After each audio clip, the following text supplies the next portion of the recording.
This happened quite a while ago. I was living in the first apartment I ever rented on my own. I was in my early 20s at the time.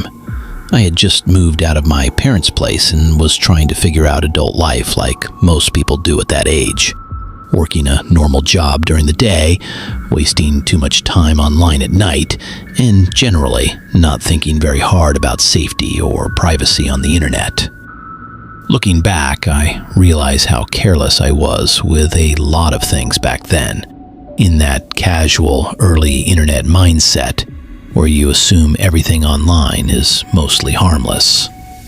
The internet felt smaller back then, or at least it felt that way to me. You'd visit the same handful of forums, local pages, and message boards, and eventually recognize these same usernames popping up again and again.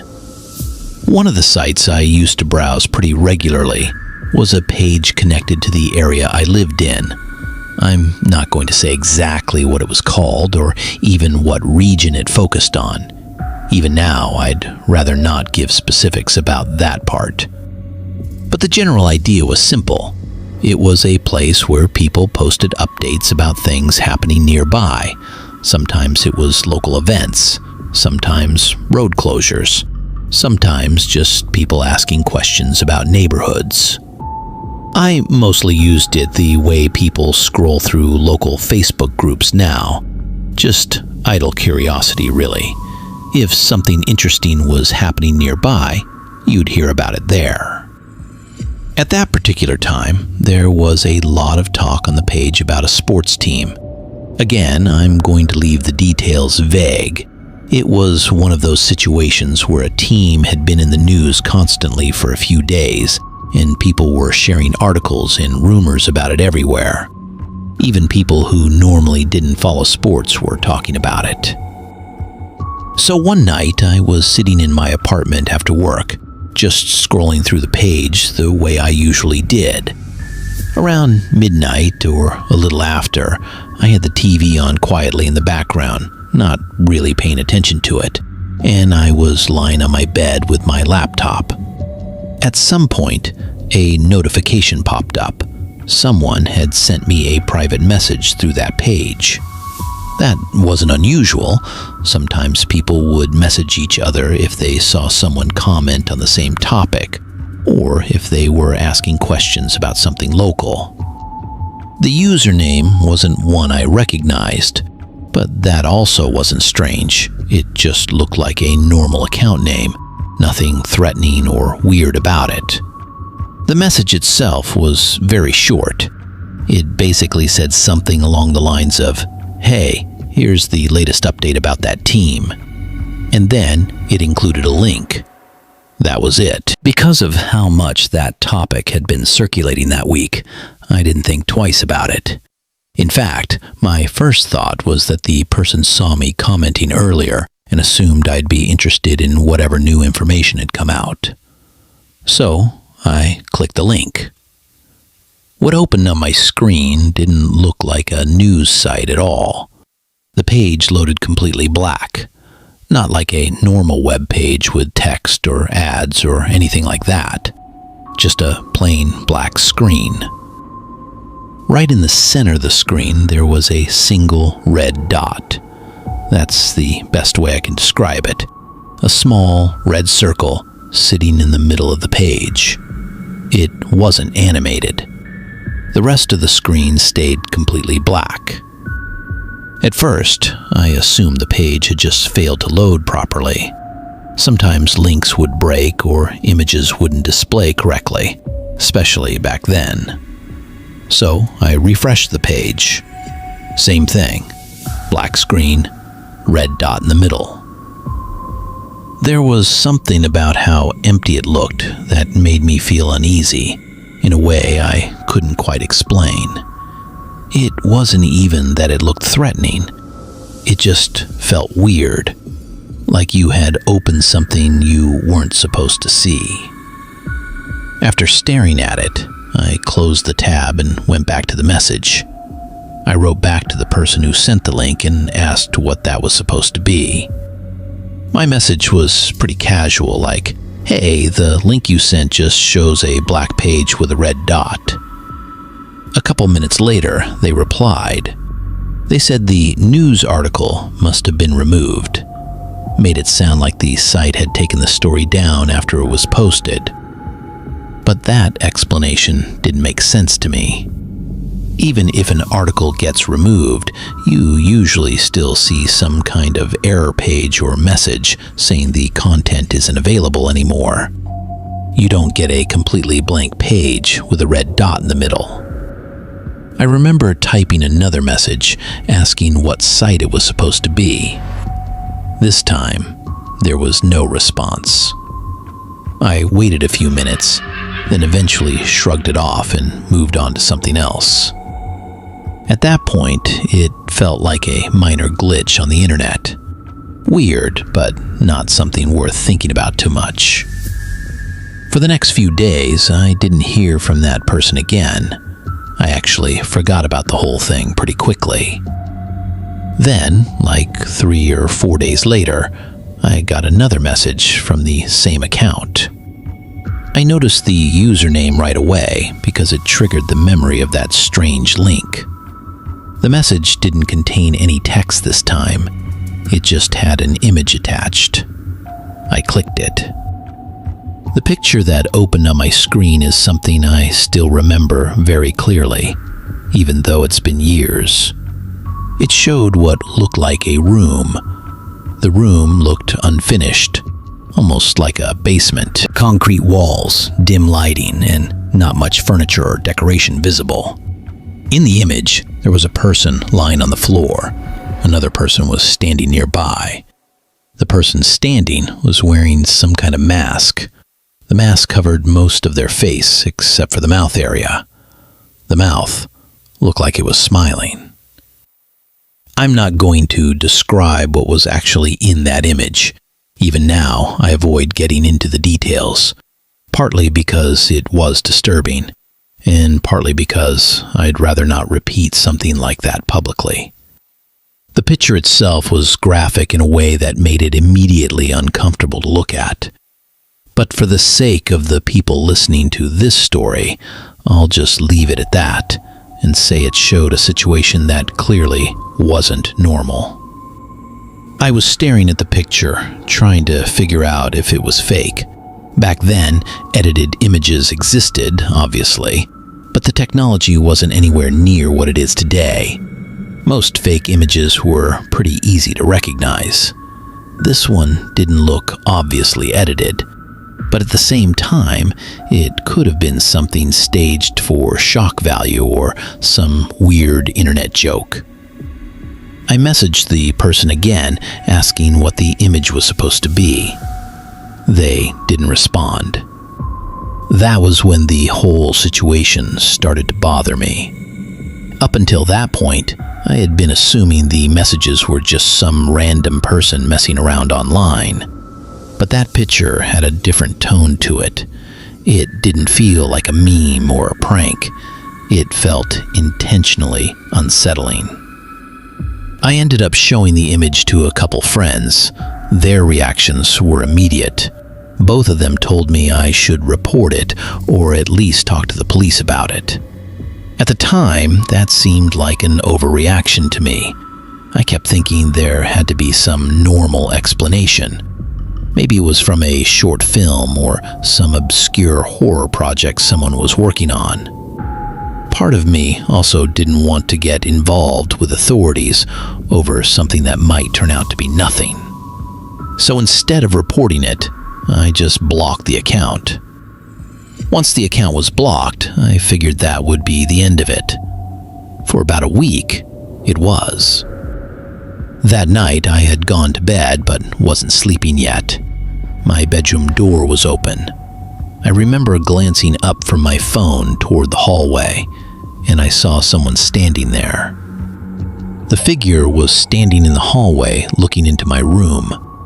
My brain refused to process what I was seeing. Instead of immediately panicking, your first reaction is usually confusion. My first thought was that one of my friends had come over and I somehow didn't hear them enter the apartment because I lived alone. As my eyes adjusted, I could see the outline of a person. They were standing still. They slowly raised their right hand and held something up. From where I was sitting, I couldn't tell what the object was. It was small. The lighting in the hallway was too dim for me to make it out. That was when a very strong smell hit the room. It was a rotten smell, not just unpleasant, something deeper and heavier than that. The kind of smell that immediately triggers a sense that something is seriously wrong. I remember feeling a rush of fear in that moment that I had never experienced before. I shouted toward the hallway, asking who was there.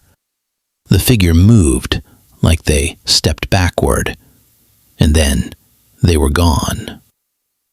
I jumped out of bed and ran to my bedroom door. The hallway was empty. My heart was racing so hard it felt like my chest was vibrating. The rotten smell was still lingering in the air.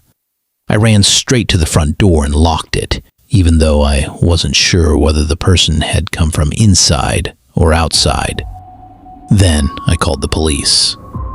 When officers arrived, they searched the entire apartment carefully. They checked every room. No one was there. They also looked at the messages and the image on my account, but by the time they tried to trace the account that sent them, it had disappeared completely. Not just blocked, gone. The profile didn't exist anymore. Even the link that originally showed the black screen with the red dot didn't work. The image itself wasn't very helpful for identifying anyone either. The mask covered most of the person's face, and the room in the background didn't contain any clear identifying features. Officers asking me if I had any enemies or if anyone might have a reason to mess with me. I told them no, which was the truth. As far as I knew, I had never interacted with that account before the first message they sent. I don't know if the person in my hallway was connected to the messages or the image. That smell, man. That heavy, rotten smell that filled the hallway when the figure raised their hand. I never figured out what caused it. And the idea that someone could have been standing in my home watching me after contacting me online days earlier, that's something that still makes my skin crawl, even now. I wonder whether the person who sent it ever expected me to see them again in real life, and whether that thing they held up in the hallway that night had something to do with the smell that filled my house after they disappeared. I don't get it. What I do know is that after that experience, I became extremely careful about who I interact with online. The line between the internet and real life is thinner than people realize. This happened about 10 years ago. I was working a temporary job for a small agricultural company. It paid well enough, and it had me moving around to different rural areas for a few months at a time. Most of the time, the company would set up cheap, short-term rentals for whoever they sent out to a job site. The place this story happened was somewhere in central Missouri. I don't even remember the exact town anymore because it was one of those tiny places where the population sign says something like 800 people, and half of them probably live miles apart. My job involved maintaining irrigation equipment on a few farms outside the town, and the rental house they set me up in was about 15 minutes away from the nearest gas station. It was a small place, sitting off a dirt road surrounded by a lot of trees and open land. Just the kind of semi-wooded farmland you see a lot in the Midwest, where patches of woods sit between open fields. The only thing that was a little strange about the location was the house next door. When I say next door, I don't mean right beside mine. There was about 50 or 60 yards between the two houses, with a strip of trees separating them. You could see it pretty clearly from my kitchen window, though. It was an older two-story house. When I first moved in, I asked the property manager about it because it looked pretty run down. He told me it had been empty for a while. Apparently, the owner had moved out years earlier, and nobody had bothered fixing it up or renting it again. At least, that's what I was told. At the time, I didn't think about it. Empty houses are pretty common in rural areas. For the first couple months, I stayed there. My days were mostly the same routine. I'd wake up early, drive out to whichever farm I was working on, spend most of the day repairing pumps or checking equipment, then head back to the rental in the evening. Most nights I'd cook, maybe call my girlfriend back home.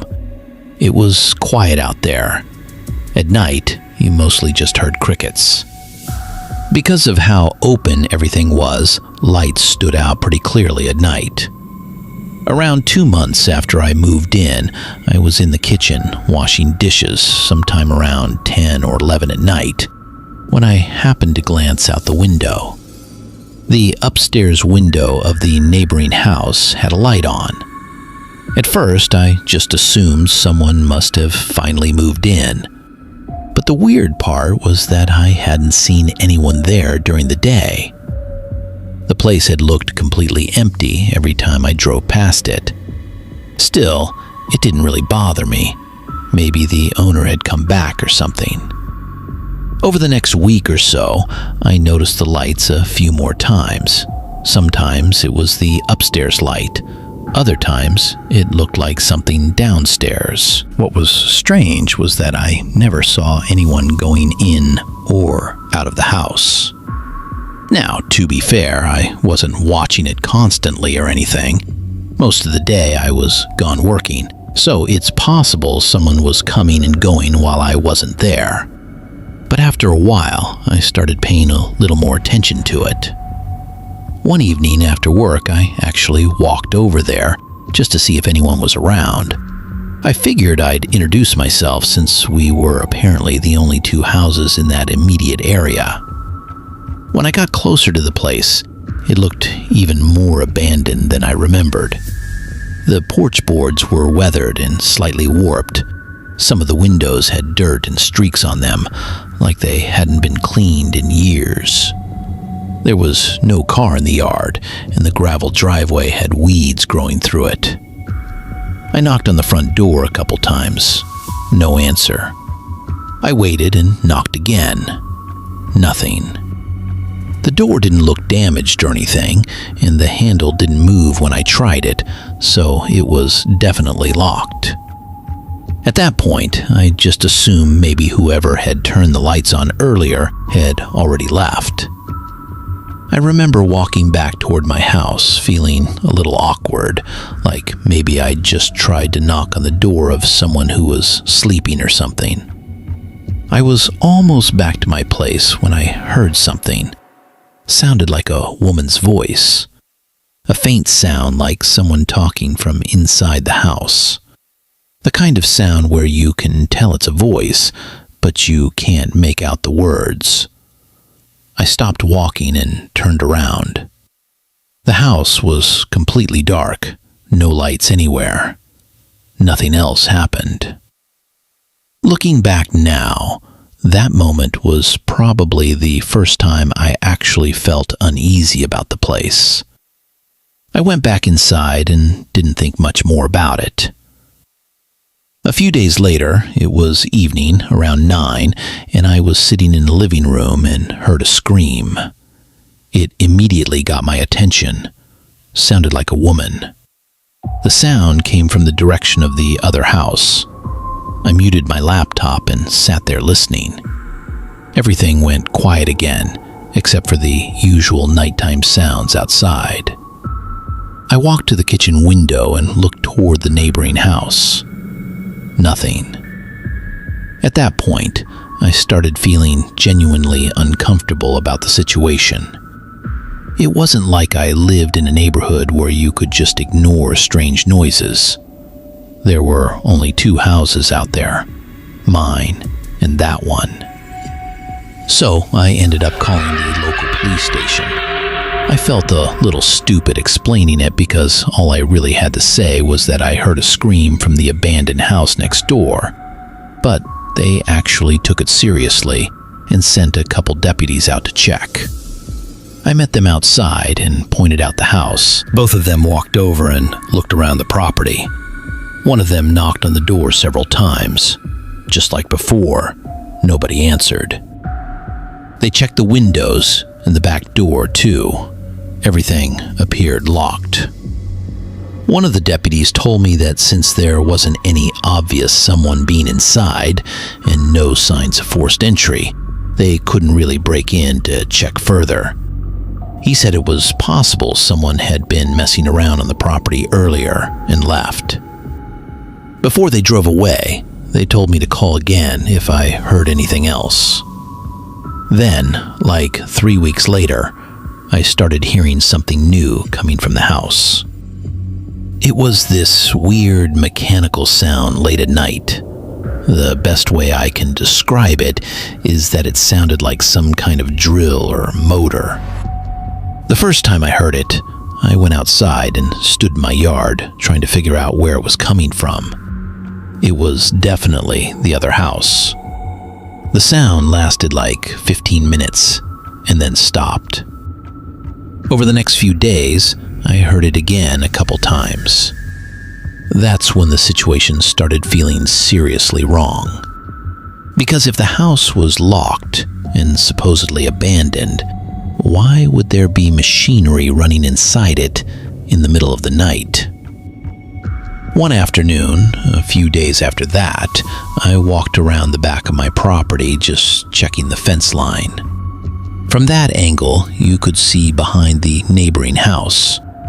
There was a small clearing back there with a few plastic storage containers sitting near the edge of the yard. One of them had something draped over it. I just realized it looked like women's clothing. A couple pieces of clothing were partially hanging over the side of the container. Even from a distance, I could see dark stains on them. The color was wrong in a way that immediately made my stomach drop. It looked like blood.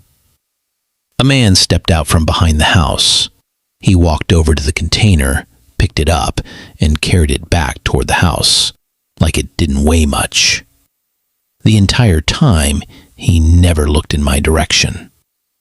As soon as he went inside, I turned around and walked straight back to my house. I remember my hands were shaking a little while I unlocked the door. Part of me was thinking it was just dirty clothes and I'd misjudged the stains. But another part of me knew that explanation didn't make sense. If someone was living there, why had the police found the house locked weeks earlier? While I was standing in the kitchen trying to figure out what to do, there was a knock on my back door. It was sudden enough that I actually jumped. When I looked toward the door, I could see someone standing outside through the glass panel. It was the same man I'd just seen behind the other house. He was standing there, looking straight at me, staring. He knocked once more. Neither of us said anything. Then he walked away toward the trees. The way he did it felt strange, like he knew exactly how uncomfortable the situation was, but didn't care. That was the moment I decided to call the police again. When the deputies came back, I told them everything I'd seen. This time, they took it even more seriously. Officers went over to the house with flashlights and ended up forcing the door open. When they came back out, one of them told me they hadn't found anyone inside. But something definitely looked wrong. One of the rooms had a mattress on the floor, and the entire area smelled strongly like cleaning chemicals. The floor looked like it had been scrubbed heavily. Other than that, the house was mostly empty, and no sign of the man I had seen. They checked the surrounding area, but didn't find anything else. I finished my job assignment about 2 weeks later and moved out of that rental house. As far as I know, nothing ever came of the investigation. I never heard whether they found the man or figured out what had been happening in that house. This happened about 8 years ago when I was living in an apartment complex in Ohio. I wasn't someone who went out much. My closest friend at the time, Katie, lived about 50 minutes away, so we mostly texted during the week and saw each other on weekends. The apartment, built in the late 70s, where every unit has the exact same layout. Mine was on the first floor, facing the parking lot, which I actually preferred because I didn't like climbing stairs after work.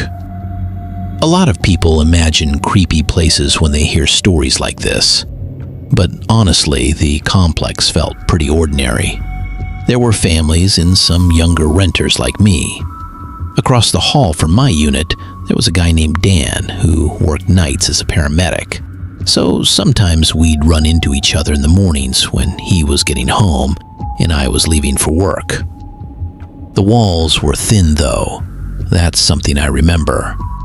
You could hear when people upstairs were walking around, and sometimes water pipes made a knocking sound when someone used the shower. It was the kind of place where you eventually learned everyone's routines just from the noises through the walls.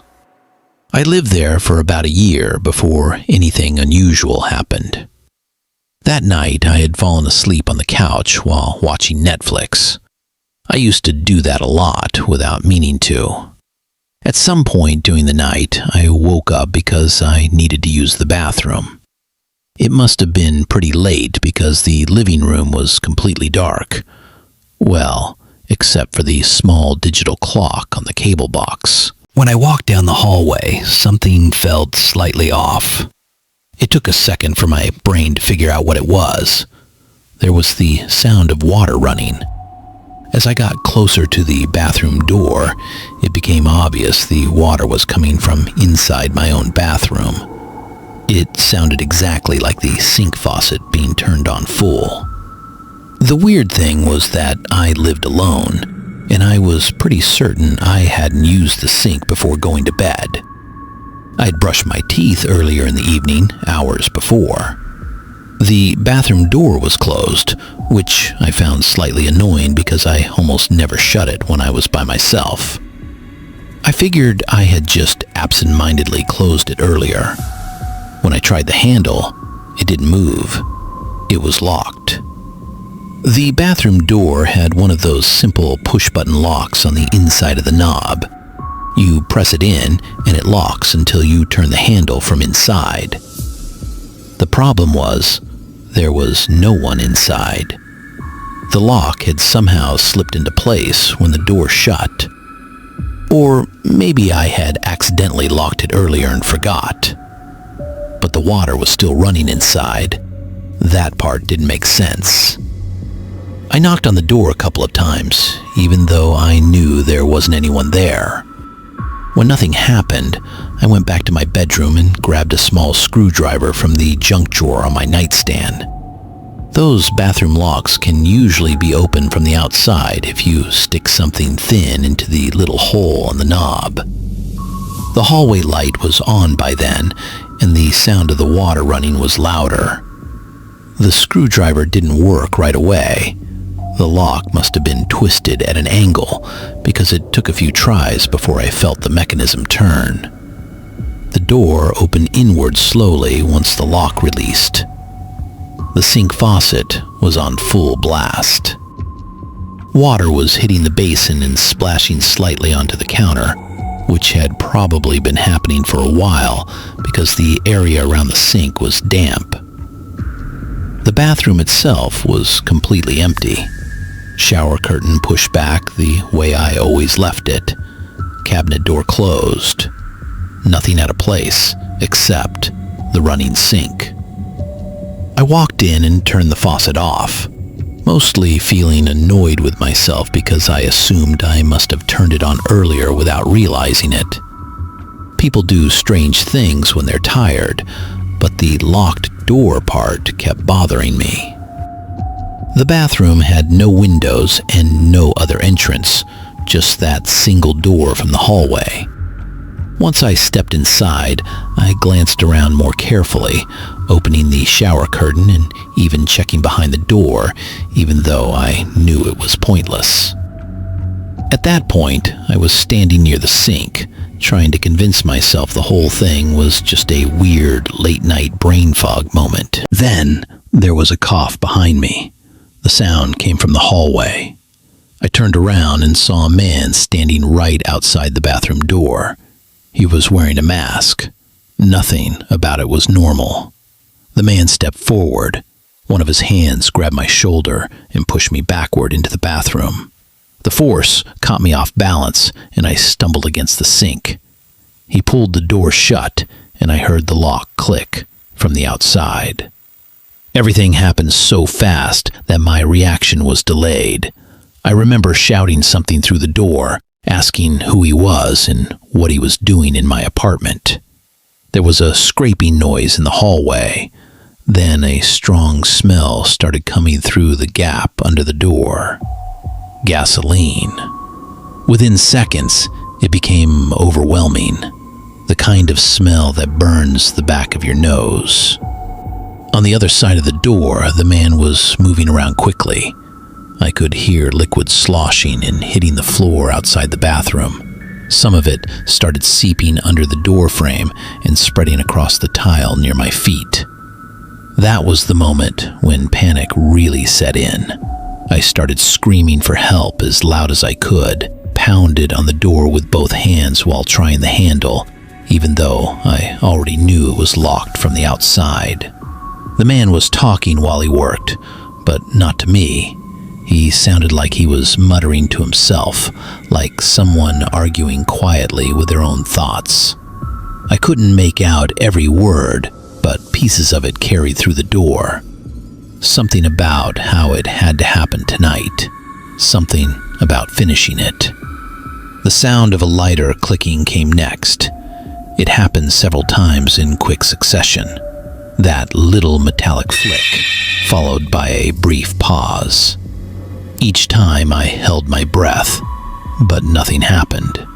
The lighter kept clicking again and again, followed by frustrated breathing on the other side of the door. The gasoline smell kept getting stronger, though. At some point, he started speaking louder, angry. I remember him saying, "Why isn't it working?" And then another string of words I couldn't clearly hear. There was a long silence where neither of us moved. Then his voice came through the door again, calmer, but still talking mostly to himself. "I'll come back," he said. A moment later, I heard footsteps moving through the apartment toward the front door. The door opened, closed again, and then everything went silent except for my own breathing. I started screaming again, yelling as loud as possible while hitting the door over and over. It felt like a long time, but eventually someone began banging on my front door from outside. A man's voice called out, asking if everything was okay. It turned out to be one of my neighbors. His name was Billy. He had been getting ready for an early shift and heard the yelling through the wall. I kept shouting that I was locked in the bathroom. He forced the front door open, and he came down the hallway and managed to open the bathroom door from the outside. The smell of gasoline was strong throughout the apartment by then. Billy pulled me out into the living room and asked what had happened while I tried to explain through shaky breathing. He immediately told me to step outside because of the fumes. Officers searched the apartment and the surrounding area, but whoever had been inside was long gone. They found the gasoline container near the kitchen entrance where it had been left on the floor. It looked like a small plastic can someone might keep in a garage. The lighter was there too. The police took fingerprints and spoke with several neighbors who had been awake during the commotion. No one had seen anyone leaving the building. There was no sign of forced entry either, which made the whole situation even more confusing. For weeks afterward, detectives followed up with me, asking if I had any enemies or anyone who might want to harm me. I kept telling them the same thing every time. My life was incredibly ordinary. I didn't have arguments with people. I barely even dated at that time. The strangest part, the detail that has stuck with me all these years, is the voice. While he was talking to himself outside the bathroom door, there was something about the way he spoke that felt familiar. Not enough for me to immediately identify it, but enough that my brain kept searching for where I might have heard it before. Like my mind almost recognizes it, but I've never been able to place it. The man was never caught. He knew my apartment well enough to get inside quietly and lock the bathroom door while I was asleep in the living room. His voice still feels connected to someone I must have known at some point in my life. That part is the only thing about the whole experience that never quite settled in my mind. It's like remembering a song you've heard before, but not being able to figure out where.